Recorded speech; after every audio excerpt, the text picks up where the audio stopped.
తూర్పుగోదావరి జిల్లా రాజమండ్రిలోని గాయత్రి ఇసుక ర్యాంపుల నుంచి గోదావరి వరదలో ఇసుక బోటు కొట్టుకుపోయింది.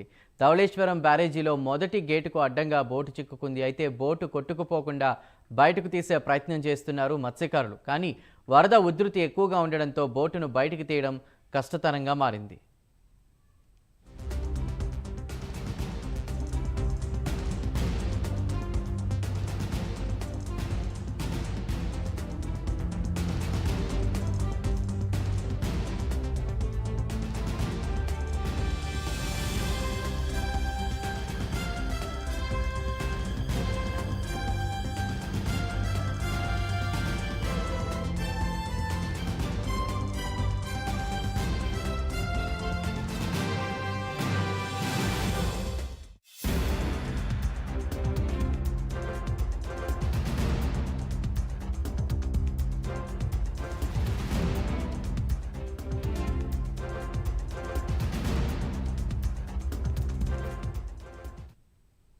రైట్, ఇక ఇదే అంశంపై మరింత సమాచారాన్ని మా ప్రతినిధి శ్రీరామ్మూర్తి అందిస్తారు. శ్రీరామ్మూర్తి, బోటు కొట్టుకుపోయి ధవళేశ్వరం ఏదైతే బ్యారేజీ ఉందో అక్కడ గేటుకు అడ్డుపడిపోయినట్టు చెప్తున్నారు. ప్రస్తుతం అధికారులు ఏమంటున్నారు?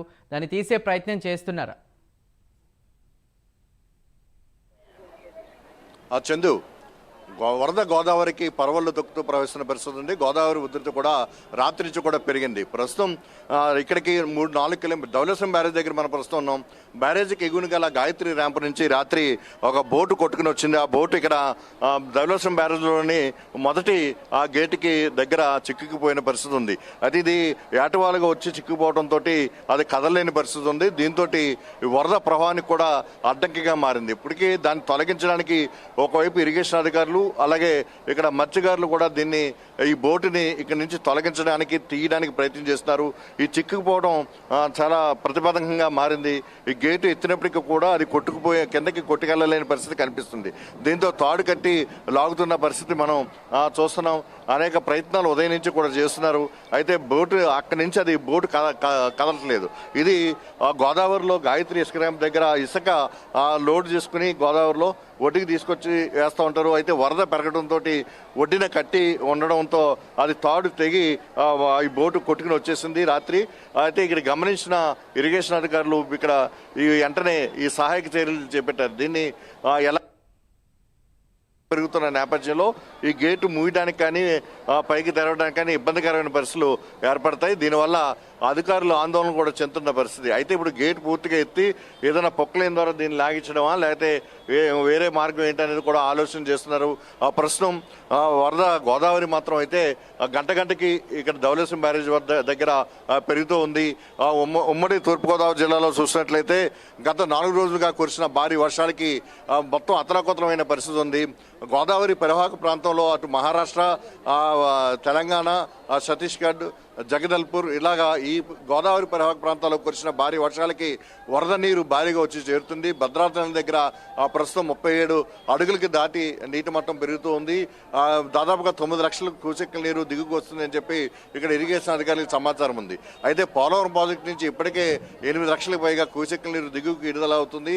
50 కిలోమీటర్లు ఎగురున్న పోలవరం ప్రాజెక్టు నుంచి ఇప్పుడు ఈ ధవళేశ్వరం బ్యారేజీకి వరద నీరు వచ్చి చేరుతున్న పరిస్థితిలో ఇక్కడ దాదాపుగా 6.5 నుంచి 6,50,000 పైగా ప్రవాహం దిగుకు విడుదలవుతుంది. ఈరోజు సాయంత్రానికి 9 లక్షల క్యూసెక్కుల నీరుకు చేరుకుంటుంది. అంటే మొదటి ప్రమాద హెచ్చరిక స్థాయికి చేరుకునే అవకాశం ఉంది. ఇక్కడ 11.75 అడుగుల నీటి మట్టం చేరుకున్నట్లయితే ఇక్కడ మొదటి ప్రమాద హెచ్చరిక జారీ చేస్తారు. అయితే ఇప్పుడు కోనవరం ఏదైతే సీలూరు, సబరి నదులు కూడా ఎల్లో అలర్ట్ ప్రకటించారు. కోనవరం దగ్గరికి భారీగా వరద నీరు వచ్చి చేరుతుందని చెప్పి కూడా సిడబ్ల్యూసి ప్రకటించిన పరిస్థితి ఉంది. ఒకవైపు గోదావరి బేసిన్, మరోవైపు పోలవరం ప్రాజెక్టు అలాగే సబరి సీలేరు నుంచి వచ్చి చేరుతున్న నీరు పట్ల సిడబ్ల్యూసి కూడా ఎప్పటికప్పుడు అంచనా వేసి బులెటిన్లు జారీ చేస్తుంది. అయితే ధవళేశ్వరం బ్యారేజీ దిగువనున్న వశిష్ఠ, వైనితయ్య, గౌతమి నదులు కూడా ఇప్పుడు పొంగి ప్రవహిస్తున్న పరిస్థితి ఉంది. దీంతో లంక గ్రామాలకి రాకపోకలు స్తంభించిపోయే పరిస్థితి ఉంది. మొదటి ప్రమాద హెచ్చరిక జారీ అయినట్లయితే అధికార యంత్రాంగం కూడా అందరినీ అప్రమత్తం చేస్తున్న పరిస్థితి ఉంది. ఉమ్మడి తూర్పుగోదావరి జిల్లాలో గత 3 రోజులుగా కురిసిన భారీ వర్షాలకి దాదాపుగా 60,000 ఎకరాలు ముంపున బారిన పడ్డాయి. దాదాపు 2,000 ఎకరాల వరకు ఉద్యానవన పంటలు నష్టం చేకూరింది. అలాగే నిడదోలు, కొవ్వూరు, గోపాలపురం, అలాగే ఇక్కడ ఆత్రేయపురం, ఆలమూరు, సీతానగరం ఇలాంటి మండలాల్లో మొత్తం దాదాపుగా 80% మండలాల్లోని వరి పొలాలంతా కూడా గోదావరిని తలపించే రీతిలో ముంపుకు గురైన పరిస్థితి ఉంది. మళ్ళీ ఇప్పుడు ఉదయం నుంచి కాస్త తెరిపించినప్పటికి కూడా మేఘావృతమై ఉంది. భారీగా వర్షం వచ్చే సూచనలు కనిపిస్తున్నాయి. మళ్ళీ కనుక వర్షం మొదలైతే కనుక మరో 2 రోజులు భారీ వర్షాలు కురుస్తాయని చెప్పేసి వాతావరణ శాఖ ఇప్పటికే హెచ్చరికలు జారీ చేసిన పరిస్థితి ఉంది. అలాగే బంగాళాఖాతంలో మరో అల్పపీడనం ఏర్పడిందని కూడా వర్తమానం అందడంతో మళ్ళీ రైతుల్లో ఆందోళన నెలకొంది. ఇప్పటికే సింతూరు దగ్గర మనం ఏదైతే విలీన మండలాలు ముంపు గురవుతున్న మండలాలు ఉన్నాయో, పోలవరం ఎగువన, భద్రాచలంకి దిగువన, ఈ ముంపు మండలాల్లో కూడా చాలా భయంకరమైన పరిస్థితి ఉంది. విఆర్పురం, చింతూరు మధ్య రోడ్లు తెగిపోయినాయి.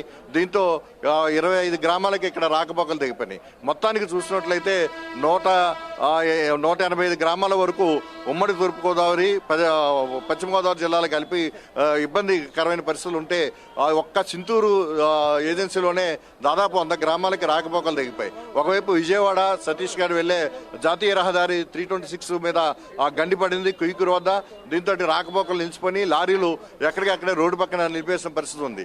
మరోవైపు శెట్టి దగ్గర 30వ నెంబర్ జాతీయ రహదారి మీద కూడా వరద నీరు వచ్చి చేరింది. దీంతో కూడా రాకపోకలకి అంతరాయం ఏర్పడింది. ఏదైనా గత 4 రోజులుగా కురుస్తున్న భారీ వర్షాలకి ఇక్కడ మొత్తం అంతా అతలాకుతలమైంది. భయంకరమైన పరిస్థితులు ప్రకృతి వైపరీత్యం వల్ల ఏర్పడుతున్న నేపథ్యంలో అధికార యంత్రాంగం అప్రమత్తమైంది. కొన్ని పునరావాస కేంద్రాలు ఏర్పాటు చేసి ముంపు ప్రాంతాల్లో ఉన్న వారిని పునరావాస కేంద్రాలకు తరలించాలని కూడా అధికారులు సమాయత్తమయ్యారు. అయితే గోదావరికి వరద పెరిగినట్లయితే, మళ్ళీ భారీ వర్షాలు కురిసినట్లయితే చాలా విపత్కరమైన పరిస్థితులు ఉంటాయి. దానికి అనుగుణంగా చర్యలు తీసుకోవాలని చెప్పి ఇప్పటికే రాష్ట్ర ప్రభుత్వం అధికార యంత్రాంగాన్ని, అంటే 3 జిల్లాల కలెక్టర్లని కూడా ఇక్కడ హెచ్చరికలు జారీ చేసి ఆదేశాలు కూడా ఇచ్చిన పరిస్థితి. ఇప్పుడు బోటు మనకి ధవళేశ్వరం దగ్గర బోటుని ఇంకా కలిపే ప్రయత్నం చేస్తున్నారు.